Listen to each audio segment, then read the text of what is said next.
Hi guys, and welcome back to the channel.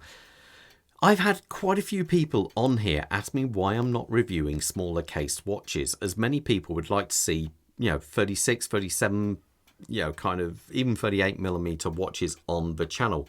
So I was lucky enough that Ivan over at Vario Watches contacted me the other day and said, would I like to review one of his new 1945 D12 models?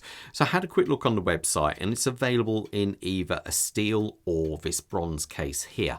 Prices, £280 starting price up to £326 for the bronze model.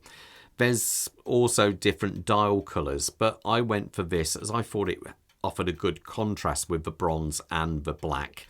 I just thought it's something, I don't have a watch kind of this kind of style, so I thought it would look quite interesting. A little bit about Ivan.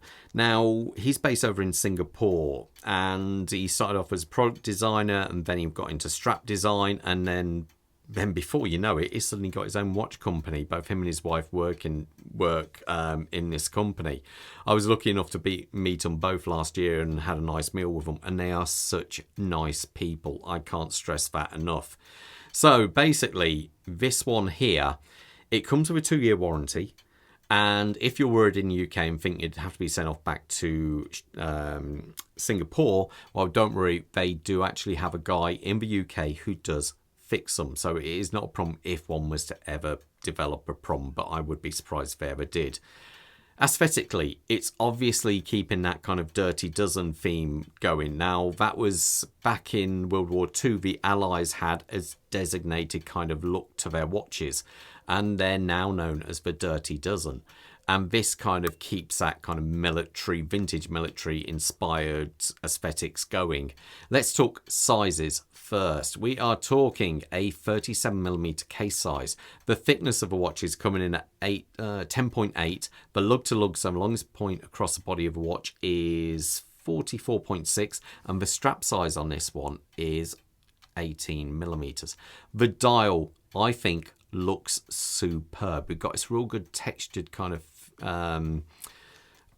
arrangement on that dial there. We have a printed on hour track and this kind of railway style minute track going on there. It does look very good. And what's really nice is you've got quite a good lume on this, and it is a bi-lume, so 2 different colors going on, which always makes it a little bit more fun and interesting. The actual name Vario is embossed into the dial, and I think it does look kind of cool that way because it's there, but it kind of disappears into the dial. It's only when you really look for it you can actually read it. The hands are a brush style kind of brass look to them with that kind of aged lume in there. And it does, they do quite a nice job. They are cathedral style, which keeps in, has the same feeling as that of the Dirty Dozen. And then you've got this nice little sub-dial down here at the 6 o'clock position with that simple hand. Again, it also keeps this kind of dial aesthetic, it keeps it all symmetrical, let's say. And I think it looks quite good for it. The crystal on this is a sapphire crystal, does feature AR coating, but only on the inner side. The bezel itself is a simple fixed bezel. It does look incredibly tough, to be fair. I'm not sure if this one, I'm not quite sure if that is brass or if it's an anodized. I'm not sure because it does look a slight different color to the rest of the watch. When it comes to the actual case of a watch, it is solid brass, I've been told. And you do have these nice drilled out lugs, which makes strap changing that a little bit more easier. On this side, we have the crown over at a 4:30 position. Reason for doing that, if it's over at a 3 o'clock position here, then it just means there is a chance it can dig into the back of your hand or that kind of thing. Down here, it is safely out the way. And it is signed, and also it's a screw down crown. There you go, nice audible pop, and there you go. So is there a ghost date? No, it goes straight into hacking, as you can see there. So all good. Let's screw that back in. Now, back of the watch. We have options here. This is the standard look. So this is commemorating the end of the war. But you can also order, I think it's 20 odd euros more. You can actually order one with a display case back, which in the case of a bronze watch, I think would look really, really good. Being that the movement behind it is a Miyota 82S5, which is a brass finish. I think this would have looked superb with that visible. But you can also have your own inscription done if you want, or a simple plain case back. Either way, I say the display case back would have been the one I think would look absolutely superb on this. Now, talking of that movement, I put it on the time grapher, and to be fair, it was running, I think, +2 seconds, which is absolutely superb. Even the days I've been wearing this, I found around about +2, +3 seconds a day, which is absolutely spot on. You can't fault that at all. It's a 21 joule movement, got roughly around about 40 hours of power reserve. This watch also features 100 meters of water resistance to its name. Now, the strap.